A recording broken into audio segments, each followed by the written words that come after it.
Apocalipse, entenda de uma vez parte 9. O capítulo 14 inicia com a visão dos 144.000 salvos dentre os gentios.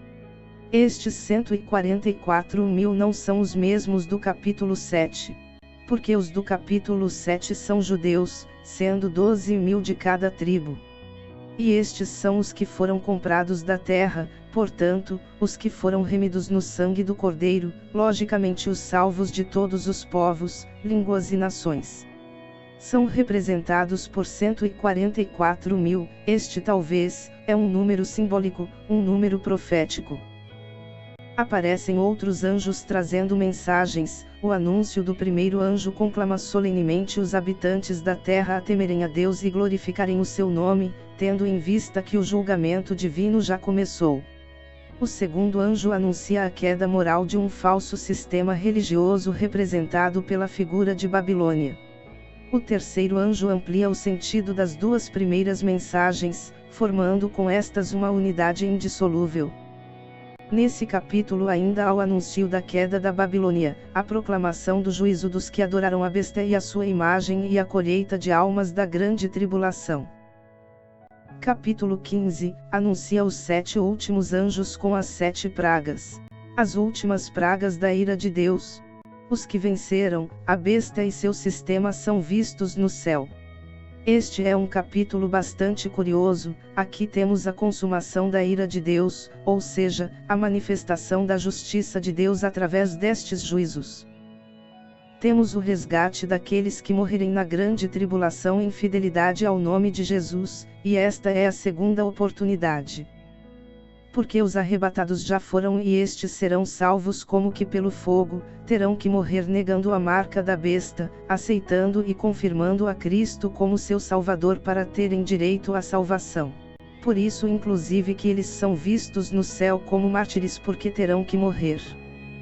Capítulo 16, mostra as 7 taças, a primeira taça uma chaga maligna nos que tinham a marca da besta.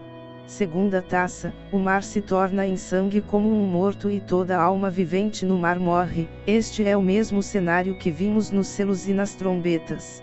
Terceira taça, os rios se tornam sangue. Quarta taça, o sol abrasa os homens com fogo aumentando a temperatura da terra e isto está ligado ao que acontece no capítulo 6 e 8. Quando um asteroide cai na terra e uma das consequências é o aumento da temperatura da terra. Quinta taça, o reino da besta se torna tenebroso e as pessoas sentem dores, isto também tem a ver com a queda desse asteroide. Sexta taça, o rio Eufrates seca para a passagem dos reis do Oriente, porque é assim que acontece a liberação dos demônios que estão presos ali. Da boca do dragão, da besta e do falso profeta saem 3 espíritos imundos semelhantes a rãs, que são os responsáveis por reunir as nações para o Armagedon. Nessa altura, as coisas já caminham para o final porque a intenção do diabo é congregar todas as nações da terra no vale de Megido contra Israel, na intenção de destruí-lo, porque destruindo Israel, nenhuma das promessas de Deus se cumpririam, dessa forma faria Deus mentiroso. O plano dele jamais vai funcionar. Israel sobreviverá, Deus vai defender Israel e as promessas do Senhor permanecerão intactas. Sétima taça, no capítulo 8 de Apocalipse. Entendemos essa praga de Saraiva, porque um asteroide cai na Terra e com ele traz todo o entulho arrastado com sua cauda, e causa uma chuva de pedras que caem em chamas por entrarem na atmosfera da Terra. Aqui surge a expressão está feito, surgem vozes, trovões e o maior de todos os terremotos já visto, a grande cidade se fende em 3 partes e os montes e ilhas desaparecem.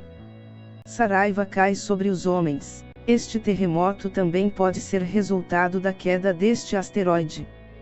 Sabemos que a Terra está dividida em placas tectônicas e que um grande asteroide abalaria essa estrutura, o que prepararia a Terra, além do desastre da queda do asteroide, para este megaterremoto logo em seguida. Quando chega na 7ª taça ouve-se, está feito. Finaliza quando chega no 7º acontecimento. Coincidência? Capítulo 17. Um dos anjos com as 7 taças mostra a João a queda da Babilônia e uma profecia que estabelece a trajetória dos reinos que serviram de base para o surgimento da besta e do falso profeta. Portanto, ele detalha aqui um pouco mais a questão das 7 cabeças e dos 10 chifres, visto em parte também por Daniel.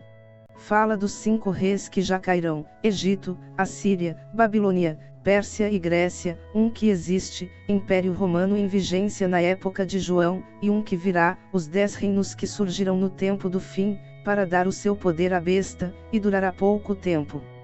Ao longo da história Israel foi afetado por alguns reinos. Ele está dizendo para João que até aquela época, 5 reinos já tinham passado, um estava em vigência naquele momento e um viria por pouco tempo. O versículo 11 fala: a besta que era e já não é também o 8º rei, e é dos 7, e vai-se para a perdição. Ele vai surgir como resultado do 7º império. Este 7º império será a união de 10 reinos. Esses 10 se unirão e formarão o 7º império, vão dar o seu poder para a besta que será o 8º, e o texto diz que ele será o 8º, mas fazendo parte dos 7 passados.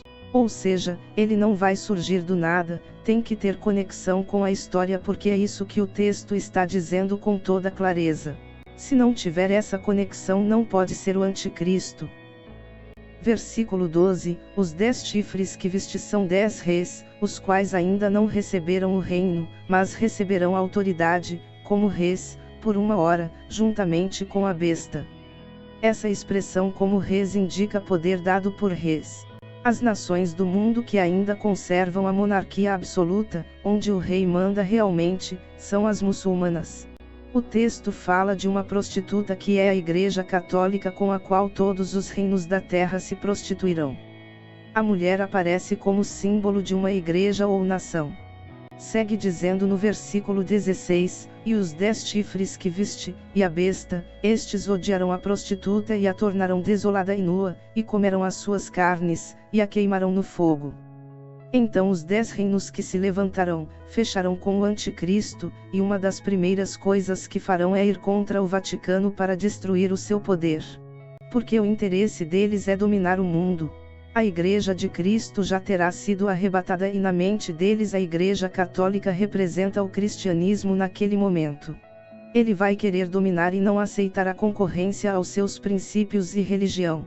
Repare que de todos os impérios citados na profecia dos 7 reis e do 8º que faz parte do 7º, diz que a besta que era e já não é tem uma ferida mortal que é curada, e isso pode ser uma palavra profética e histórica.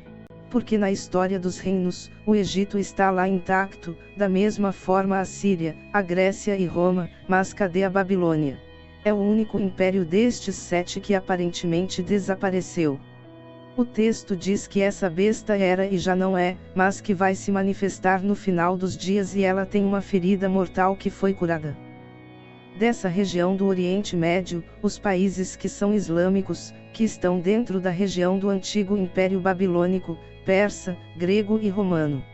Países 100% islâmicos: Egito, Líbia, Etiópia, Sudão, Marrocos, Síria, Iraque e Turquia, Líbano e Bulgária 50% islâmico e 50% cristão. Países democráticos: Alemanha, com milhões de muçulmanos, Romênia, Itália, Grécia e Inglaterra, estes com milhões de muçulmanos. Espanha e França são países teoricamente democráticos, mas estão sendo invadidos ou influenciados pelo islamismo. Isso significa que já são 10 nações islâmicas e as demais sofrem grande influência islâmica.